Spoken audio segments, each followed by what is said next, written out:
إن الحمد لله نحمده ونستعينه ونستغفره ونعوذ بالله من شرور أنفسنا وسيئات أعمالنا. من يهده الله فلا مضل له ومن يضلله فلا هادي له، وأشهد أن لا إله إلا الله وحده لا شريك له، وأشهد أن محمدًا عبده ورسوله.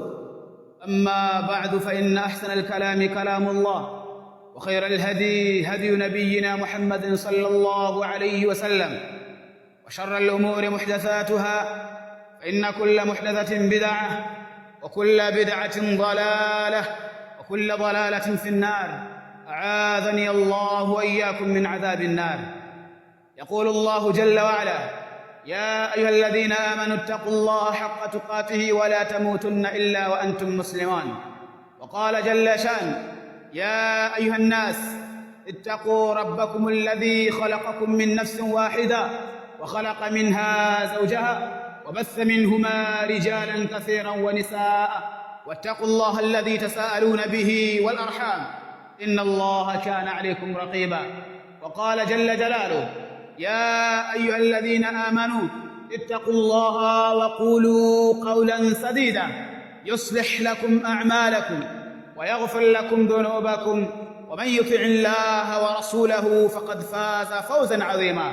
عباد الله، waja wa Allah, awali ya yote tuhusiana katika sala zima na kumcha Allah subhanahu wa ta'ala. Fa innana ma zilna fi mawsimin min mawasim alkhairat, wa ma zilna fi shahri ramadan, wa huwa shahrun mubarak, shahru alladhi unzila fihi alquran, kama qala jalla sha'nuhu wa kama qala jalla jalaluhu: شهر رمضان الذي أنزل فيه القرآن هدى للناس وبينات من الهدى والفرقان.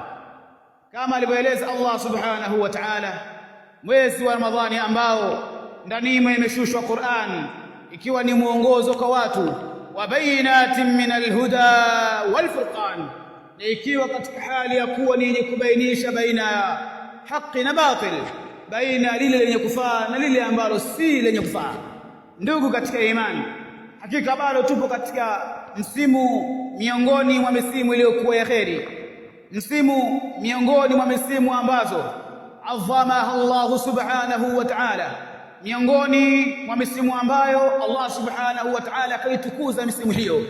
Allah subhanahu wa ta'ala kaijalia misimu hiyo kuwa ni misimu iliyokuwa ya kheri, kuwa ni misimu ambayo waja wake inatakikana wajipinde katika kutafuta yale mazuri ambayo Allah subhanahu wa ta'ala aliyowaandalia. Allah subhanahu wa ta'ala kajalia misimu hii rahmatan liibadi, ikiwa katika hali ya kuwa ni huruma kwa waja wake, ikiwa katika hali ya kuwahurumia waja wake. Allah subhanahu wa ta'ala faja'ala hadhihi almawasima, akajalia misimu hii. Ndugu katika imani, hakika ya Allah subhanahu wa ta'ala katika mwezi huu wa Ramadhan kuna mengi katika mambo ambayo yajibu tamassukuha, yatupasa kushikamana nayo, yampasa mwanadamu kushikamana na hayo mazuri ambayo Allah subhanahu wa ta'ala aliyojalia katika ndani au katika msimu huu ambao ni moja katika misimu iliyokuwa misimu ya kheri. Ndugu katika imani, miongoni mwa mambo ambayo yatakikana sisi kushikamana nayo na yatupasa tushikamane nayo mambo hayo, iktharu dhikrillah, ni kukithirisha sana kumtaja Allah subhanahu wa ta'ala, ni kukithirisha sana kumtaja Allah subhanahu wa ta'ala, kama alivyoeleza Allah subhanahu wa ta'ala: الذين آمنوا وتطمئن قلوبهم بذكر الله ألا بذكر الله تطمئن القلوب. Enyi waja wa Allah, hakika jambo la kumtaja Allah subhanahu wa ta'ala, hakika hili jambo la kumtaja Allah subhanahu wa ta'ala lahu manzilatun, lina nafasi iliyokuwa ya juu, lina nafasi iliyokuwa ya juu mbele Allah subhanahu wa ta'ala. Hakika ya Allah subhanahu wa ta'ala kawazungumzia katika hali iliyokuwa nzuri wale ambao ni wenye kumtaja Allah subhanahu wa ta'ala. Ndugu katika imani, yatupasa tushikamane na jambo hili, hasa katika msimu huu, tukithirishe kumtaja Allah subhanahu wa ta'ala bima huwa ma'thur, katika yale ambayo yaliyopokelewa kutoka bwana Mtume sallallahu alayhi wasallam. Anasema Allah subhanahu wa ta'ala, fadhkuruni adhkurukum washkuru li wala takfurun. Allah subhanahu wa ta'ala kama alivyoelezea Ibn Abi Ja'far katika aya hii an abihi an ar-Rabi' fi qawlihi ay fi qawli Allah subhanahu wa ta'ala, katika qawli Allah subhanahu wa ta'ala aliposema Allah subhanahu wa ta'ala, fadhkuruni adhkurukum washkuru li wala takfurun. Akasema Ibn Abi Ja'far ambaye ni katika mufassirun, akasema katika aya hii kwamba inna Allaha dhakirun man dhakarahu, hakika ya Allah subhanahu wa ta'ala ni mwenye kumtaja yule ambaye anayemtaja, wazairin man shakara, kadhalika hakika ya Allah subhanahu wa ta'ala ni mwenye kumzidishia yule ambaye ni mwenye kumshukuru Allah subhanahu wa ta'ala, kadhalika wa mu'adhibun man kafara, na pia Allah subhanahu wa ta'ala ni mwenye kumwadhibu yule ambaye aliyemkufuru, yule ambaye hakuwa ni mwenye kutembea na kupita katika zile njia ambazo Allah subhanahu wa ta'ala alizoziweka na kuzijalia na kuamrisha waja wake wapite katika njia hizo. Ndugu zangu katika imani, katika aya hii tunaona nafasi ya mwanadamu kumtaja Allah subhanahu wa ta'ala. Tunaona hali ya yule ambaye anayemtaja Allah subhanahu wa ta'ala kwamba miongoni mwa malipo yake pia Allah subhanahu wa ta'ala yuamtaja vile vile, yuamtaja kama ilivyokuja katika hadithi alipoeleza bwana Mtume sallallahu alaihi wasallam katika hadithul Qudus, Allah subhanahu wa ta'ala basema, ana inda dhanni abdi bi fa in dhakarani fi nafsi dhakartuhu fi nafsi wa in dhakarani fi mala'in dhakartuhu fi mala'in khairin minhu, kwamba ikiwa atanitaja mwanadamu katika nafsi yake, pia vile vile nitamtaja katika nafsi yangu.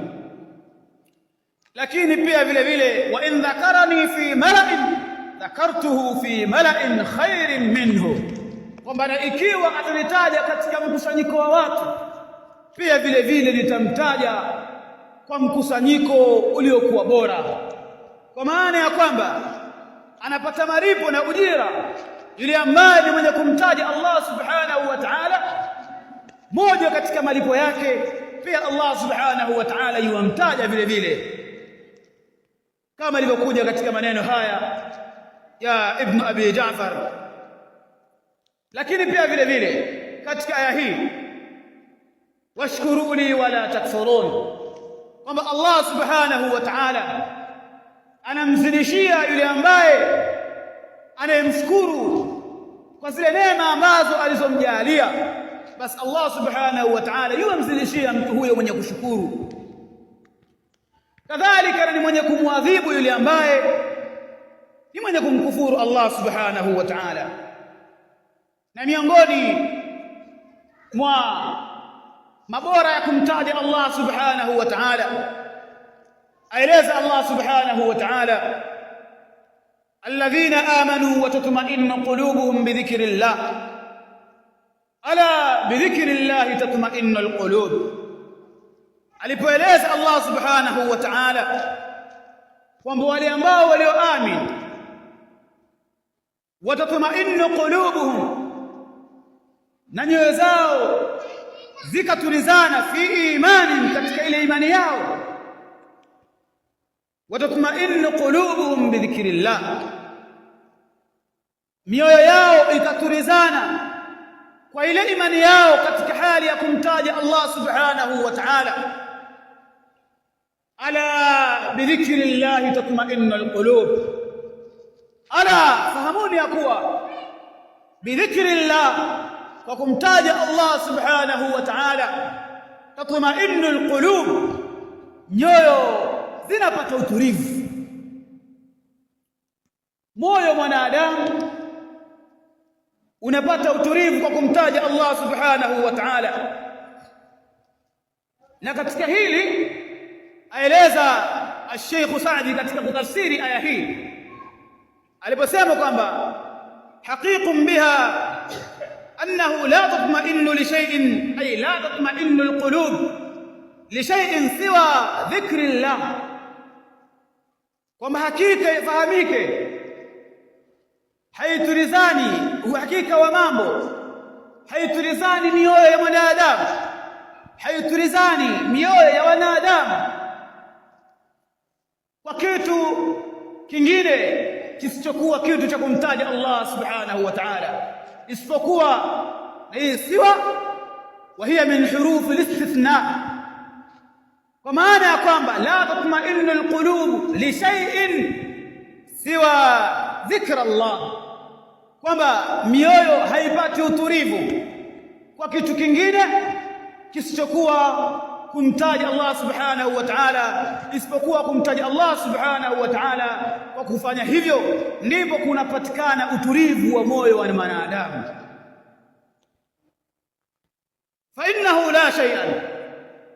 fa innahu la shay'a, aeleza Sheikh Saadi rahimahullah, hakika hakuna kitu ambacho aladhun lilqulub, kilichokuwa kitamu katika moyo ama katika mioyo, wala ashha wala ahla, wala kitu kilichokuwa na ladha min mahabbati khaliqiha, zaidi ya mapenzi ya mwanadamu kumpenda aliyemuumba, zaidi ya mapenzi ya mwanadamu kumpenda muumba wake. Hakuna kitu chenye ladha na kilichokuwa bora kama mapenzi ya mtu kumpenda Mola wake aliyemuumba, ambaye ni Allah subhanahu wa ta'ala. Na katika aya hii qala Ibn Abbas, akasema Ibn Abbas radiyallahu anhu, hadha fi alhalf, hii katika viapo, yaqulu idha halafa almuslim billah ala shay'in, akasema Ibn Abbas kwamba hii katika viapo, pindi ambapo mwanadamu atakapokuwa ameapa kwa jina la Allah katika jambo fulani, basi ile mioyo ya waja inapata utulivu, hata kama palikuwa kuna mabishano katika hoja, mtu katika kutoa ubainifu wa jambo lile ama katika kuthibitisha jambo lile, akawa ni mwenye kuwapa Allah subhanahu wa ta'ala, kuwapa kwa jina la Allah subhanahu wa ta'ala, basi mioyo ya wale wanaomsikiliza yapata utulivu. Kwa nini? Kwa sababu ametaja jina la Allah subhanahu wa ta'ala. Ndugu zangu katika imani, lakini sambamba na yote haya na sambamba na kauli hii ya Allah subhanahu wa ta'ala aliposema alladhina amanu wa tatma'innu qulubuhum bi dhikrillah, ala bi dhikrillah tatma'innu alqulub, kama alivyosema al-Imam al-Baghawi katika tafsiri yake pale ambapo itakapokuja ta'wil ya kauli ya Allah subhanahu wa ta'ala aliposema innamal mu'minun idha dhukira Allah wajilat qulubuhum wa idha tuliyat alayhim ayatuna zadatuhum imana. Katika kauli hiyo ya Allah subhanahu wa ta'ala, Allah anasema innamal mu'minun idha dhukira Allah, kwa hakika ya waumini, hakika ya wale wauminio pale ambapo atakapokuwa ni mwenye kutaja Allah subhanahu wa ta'ala, wajilat qulubuhum, mioyo yao yapatwa na woga. Itakapokuja ta'wil katika aya hii, katika hali ya kuwa al-Imam As-Sadi katika aya iliyotangulia amefasiri ya kuwa mioyo yapata utulivu kwa kutaja Allah subhanahu wa ta'ala, lakini pia vile vile aya nyingine yatueleza ya kuwa mioyo ya waja pale ambapo alipotaja Allah subhanahu wa ta'ala yapatwa na uoga. Kaifa yajtamia, vipi unakusanyika utulivu na uoga kwa mtu mmoja ama kwa mwanadamu, kwa Muislamu? Akajibu al-Imam al-Baghawi katika hali ya kubainisha baina hizi, akasema alwajlu, uoga kwa mu'min pale anapotajwa Allah subhanahu wa ta'ala inda dhikri alwa'idi wal'iqabi, ni pale ambapo zitakapokuwa zimetajwa ahadi zilizokuwa mbaya na adhabu zilizoandaliwa kwa wale ambao ni mukhalifun. Pale zitakapotajwa adhabu zake Allah subhanahu wa ta'ala, utakapotajwa moto, basi mioyo ya waja yapatwa na uoga katika hilo. Kadhalika watma'anina, vile vile na utulivu wa muislam idha dhukirat adlullahi wa shiddatu hisabi, pale ambapo utakapokuwa umetajwa uadilifu wa Allah subhanahu wa ta'ala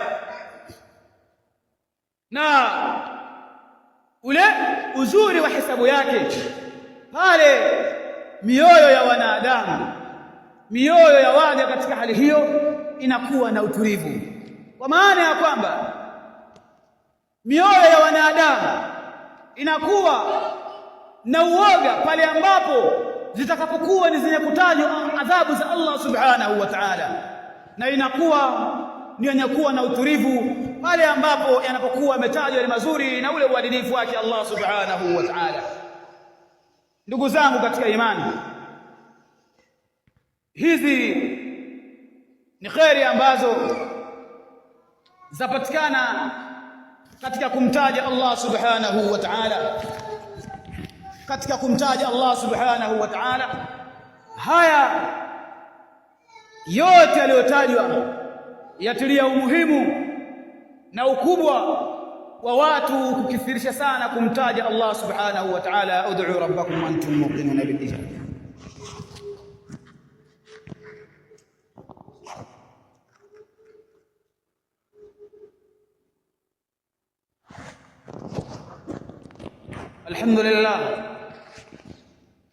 الحمد لله والصلاة والسلام وبارك على نبينا محمد وعلى آله وأصحابه ومن والاه، أما بعد.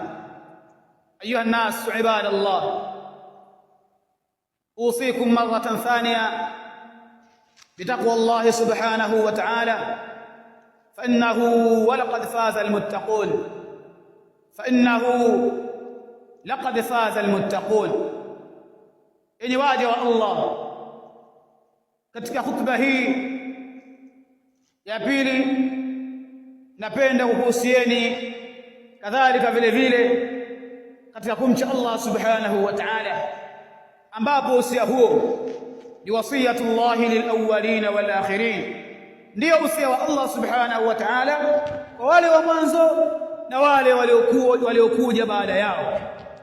Usia wa kumcha Allah subhanahu wa ta'ala nao ndio usia ambao waliopita juu yake manabii na mitume, kadhalika waliopita juu yake masahaba wa Mtume sallallahu alayhi wasallam, kadhalika waliopita juu yake at-tabi'un, kadhalika atba'u at-tabi'in, kadhalika a'immatul huda, na wale waliofuata baada yao, waliofuata wao katika wema. Ndiyo njia ambayo waliopita nayo watu hao, njia ya kushikamana na usia wa Allah subhanahu wa ta'ala. Ndugu katika imani, hakika tumeona fadhila ya mwanadamu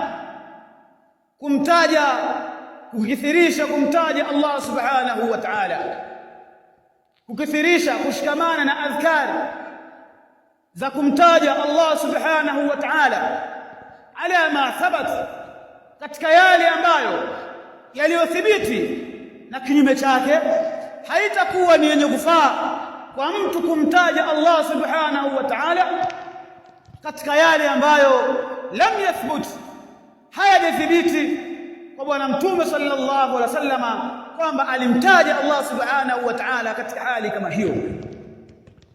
Na ikiwa yatakuja mfano wa maelezo haya, ndipo yanakuja yale madai ya uongo kwamba watu fulani wao wasema ya kuwa wapinga adhkari za kumtaja Allah subhanahu wa ta'ala. Fahadha kadhbun, na huu ni uongo uliokuwa wazi.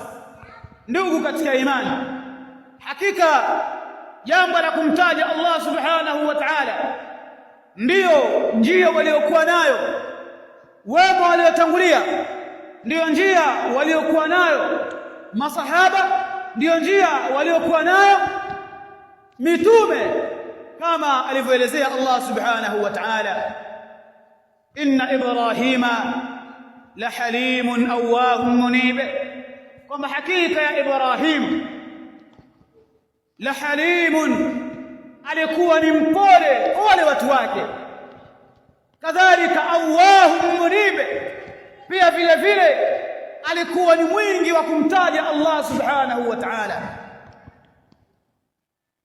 Kwa hiyo katika aya hii tunaona kwamba jambo la kumtaja Allah subhanahu wa ta'ala fahiya sabilul anbiya, fahuwa sabilul anbiya, ndiyo njia ya manabii,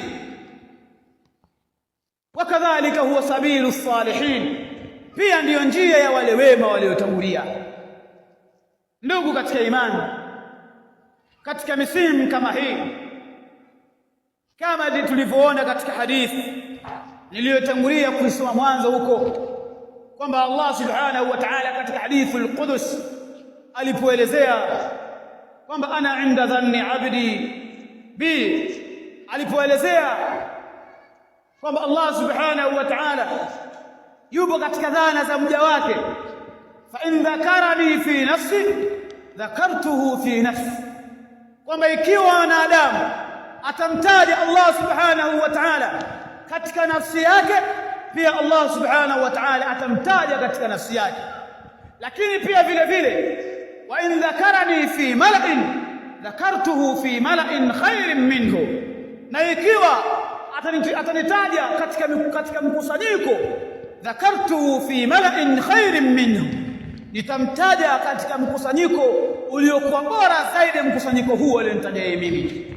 Ndugu zangu katika imani, yote haya ni kuonesha ubora wa kushikamana na swala zima la kumtaja Allah subhanahu wa ta'ala, na kama walivyoeleza ahlul ilmi, wanawachuoni katika hili, wakajalia maratib dhikrillah, wakajalia zile martaba za kumtaja Allah subhanahu wa ta'ala, wakaziweka katika hali tatu. Hali ya kwanza ni mtu kumtaja Allah subhanahu wa ta'ala katika nafsi yake, lakini hali ya pili ni mtu kumtaja Allah subhanahu wa ta'ala kwa kutamka, lakini hali ya tatu ni hali ambayo inayokusanya hali zote mbili hizi, mtu kumtaja Allah subhanahu wa ta'ala katika nafsi yake, kadhalika na katika kutamka, wa dhalika khair wa ahsan, na hiyo ndiyo iliyokuwa bora.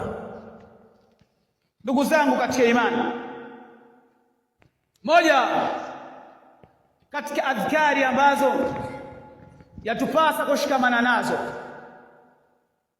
katika maisha yetu, hasa katika kipindi kama hiki, kipindi kilichokuwa bora, kipindi ambacho tudhaafu fihi alhasanat, mema yazidishwa malipo yake maradufu.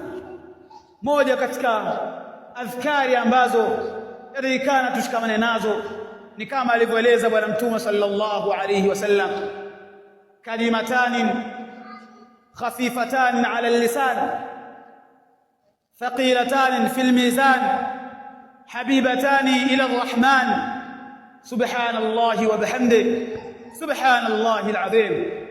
kama alivyoelezea bwana Mtume sallallahu alayhi wasallam kwamba maneno mawili ambayo ni madogo mepesi katika ulimi wa mwanadamu, khafifatan kalimatan khafifatan ala lisan, pamoja ya kuwa ni mepesi katika kuyatamka, thaqilatan fil mizan, ni mazito katika mizani, ni mazito maneno hayo katika mizani, lakini pia vile vile habibatani ila arrahman, maneno hayo ni yenye kupendeza zaidi kwa Allah subhanahu wa ta'ala. Ni yapi hayo? Subhanallahi wa bihamdi, subhanallahi alazim. Ni mtu kutamka maneno haya kumtaja Allah subhanahu wa ta'ala kwa kusema subhanallahi wa bihamdi, subhanallahi alazim. Haya ni maneno ambayo ni mepesi kwa kuyatamka, lakini yana uzito uliokuwa mkubwa katika mizani ya mwanadamu, yana ujira uliokuwa mkubwa katika mizani ya mwanadamu. Sasa sikwambii mtu kushikamana na adhkari mfano wa adhkari hizi katika mfano wa msimu huu, msimu wa mwezi mtukufu wa Ramadhani. Na hii kila mtu ajipigie hesabu, ajitafakari toka mwezi umeanza mpaka leo hii tuingia katika 10 la pili, ni mara ngapi umemtaja Allah subhanahu wa ta'ala? Mara ngapi umekaa chini ukasema umtaje Allah subhanahu wa ta'ala? Na Allah subhanahu wa ta'ala yuamlipa ujira uliokuwa mkubwa yule ambaye ni mwenye kumtaja Allah subhanahu wa ta'ala. Nani mwenye kumtaja Allah subhanahu wa ta'ala? Kipiga hesabu na kila mtu akiuliza nafsi yake, ni wachache wenye kumtaja Allah subhanahu wa ta'ala. Ndugu zangu katika imani, hakika nafasi hizi ni nafasi ambazo ni adhimu, nafasi zilizokuwa bora, nafasi zilizokuwa tukufu, na neema ya afya ni neema ambayo iliyokuwa kubwa, ambapo hakuna mwenye kufahamu neema hiyo ama ukubwa na nafasi na ubora wa neema hiyo isipokuwa ile ambaye Allah subhanahu wa ta'ala tayari kisha mteza nguvu. Ndio maana Bwana Mtume sallallahu alayhi wasallam alisema ni'matan maghdunun fihima kathirun minan nas, kwamba neema mbili zimekuwa neema hizo ni wenye kujisahau wengi katika watu kuhusu neema hizo, kunako neema hizo ambazo ni as-sihhatu wal faragha, ni afya kadhalika na ule muda ambayo Allah subhanahu wa ta'ala ametupatia. Kwa hizi afya ambazo Allah subhanahu wa ta'ala bado kaendelea kutupatia, na huu muda ambao Allah subhanahu wa ta'ala bado kaendelea kutupatia, isije tukadhania kwamba ni ujanja wa yeyote katika sisi, bali tujue ya kuwa ni rahmatan liibadi, ni rehema za Allah subhanahu wa ta'ala kwa waja wake. Hivyo basi tutumie vitu hivi na neema hizi ambazo Allah subhanahu wa ta'ala katujalia katika kumwabudu Allah subhanahu wa ta'ala, na katika kuchuma yale mazuri ambayo Allah subhanahu wa ta'ala kayaandaa kwa wale waja wake. Naomba Allah subhanahu wa ta'ala atujalie na atudumishe katika wale ambao wanaoshikamana yale mazuri na kuachana na yale ambayo yalikuwa si mazuri. Rabbana atina fid dunya hasana wa fil akhirati hasana wa qina adhaban nar wa min fitnatil mahya wal mamat ومن فتنة المسيح الدجال. اللهم أرنا الحق حقا وارزقنا اتباعه